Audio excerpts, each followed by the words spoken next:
మియాపూర్లో మహిళను కిడ్నాప్ చేసి అత్యాచారం చేసిన కేసుని పోలీసులు ఛేదించారు.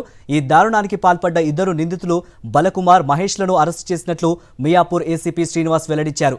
చందానగర్కు చెందిన ఈ నిందితుల నుంచి యాక్టివా వాహనం, 2 మొబైల్ ఫోన్లు స్వాధీనం చేసుకున్నామన్నారు. బాధితురాలు కిడ్నాప్ అయిన 3 గంటల్లోనే రెస్క్యూ చేసినట్లు వివరించారు. నిందితులు ఇద్దరిపైన పాత కేసులున్నాయని ఏసీపీ శ్రీనివాస్ వివరించారు. వితిన్ 3 hours లో ఆ లేడీని ఎవరైతే కిడ్నాప్ జరిగిందో ఆ లేడీని రెస్క్యూ చేయడం జరిగింది. అంటే ఎవరిని ట్రేస్ చేయడం జరిగింది ఫస్ట్.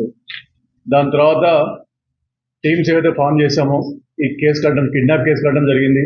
దాని తర్వాత అమ్మాయిని ఎగ్జామినేషన్ పంపిస్తే అమ్మాయి సెక్షువల్ అసాల్ట్ జరిగిందని చెప్పేసి డాక్టర్స్ కూడా డిక్లేర్ చేయడం, సర్టిఫై చేయడం జరిగింది. దాని తర్వాత మా టీమ్స్ ఏవైతే ఉన్నాయో మాకున్న క్లూస్ తోటి వర్కౌట్ చేసి ఇద్దరు అక్యూజ్డ్, ఒకతని పేరు బాలకుమార్, ఇంకో అతని పేరు మహేష్, వీళ్ళిద్దరు చందానగర్లో ఉంటారు, వీళ్ళని పట్టుకోవడం జరిగింది.